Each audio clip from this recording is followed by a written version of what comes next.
On June 18, 1815, 69,000 French troops led by Napoleon Bonaparte lined up to fight 67,000 British soldiers led by the Duke of Wellington. This epic battle would mark the end of Napoleon's tyrannical rule and the end of his military campaign. This is the Battle of Waterloo.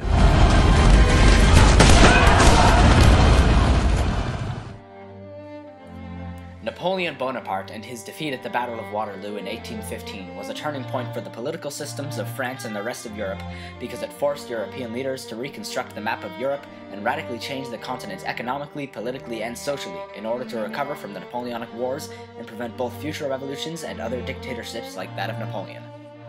But to truly understand Napoleon's downfall and its significance to Europe, we must start at the beginning.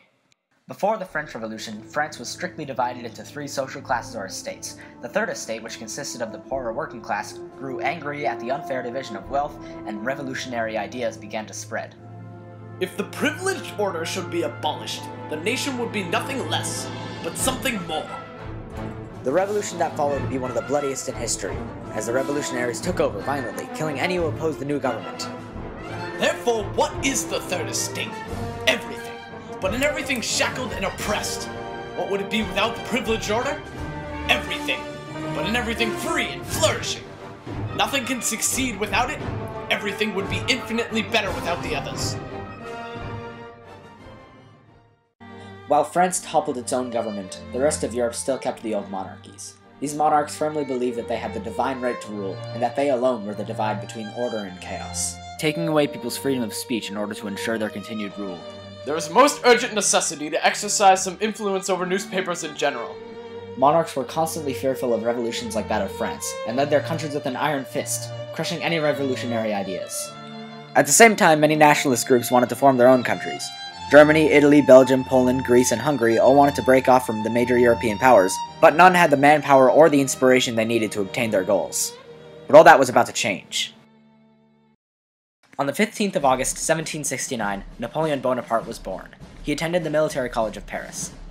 And after years of working his way to the top, becoming a military hero in the eyes of the people, and leading several extremely successful military campaigns in Egypt and Italy, Napoleon returned to France and used his influence to declare himself emperor in 1804.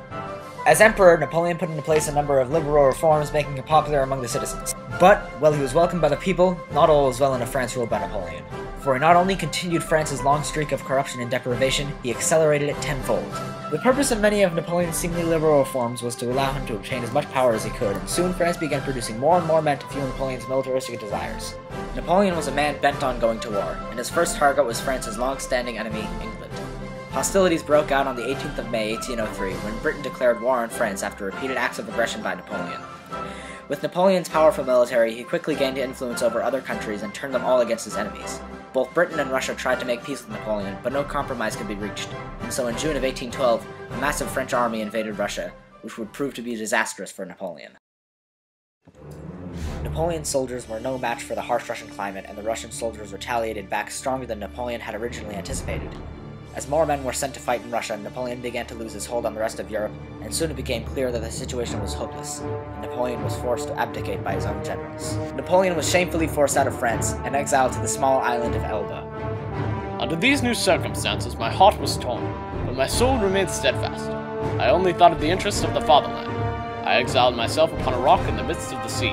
My life was and must still be useful to you. But Napoleon was a man of great ambition, and could not be stopped for long. And soon he returned from the island, took back his place as emperor, and immediately continued his military campaign. The monarchs of the major European countries, Austria, Prussia, Russia, and England, who were all gathered together at the Congress of Vienna, declared Napoleon an outlaw. Together, these countries created the Seventh Coalition, binding themselves to end Napoleon's rule. As Napoleon's armies moved forward and gained more territory, the coalition fought back, trying to stop the crashing tide of the French. As Napoleon neared Brussels, English armies were sent out to stop him, with Prussian armies following to aid them. And thus, on the morning of June 18, 1815, Napoleon's armies lined up to fight the British, led by the Duke of Wellington. The battlefield was flourishing with the latest technology, from 12-pound cannonball artillery to the highly praised musket, the Brown Bess, to cavalry equipped with sharpened lances and sabers. Among the cavalry and standard French infantry companies, there were the Guard, Napoleon's elite force. Greatly feared, they were capable of routing entire enemy units simply with their presence on the battlefield. Although the British mainly comprised the coalition's force, there were units from other allied countries spread about the battlefield.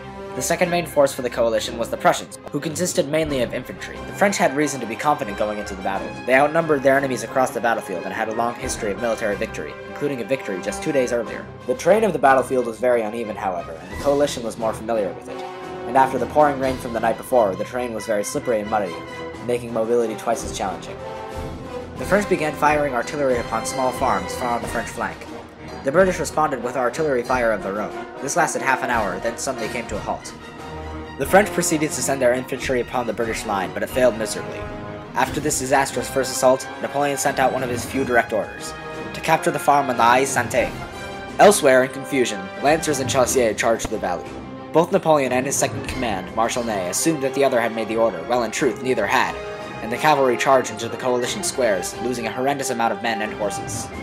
This mistake of the charge, however, was able to make a dent, and with the loss of a small amount of the coalition's battalions, the gap was just big enough that a French advance could be fatal. Ney called for the advance of the French guard, but Napoleon did not oblige. This was the chance that Napoleon missed, which would cost the French the battle.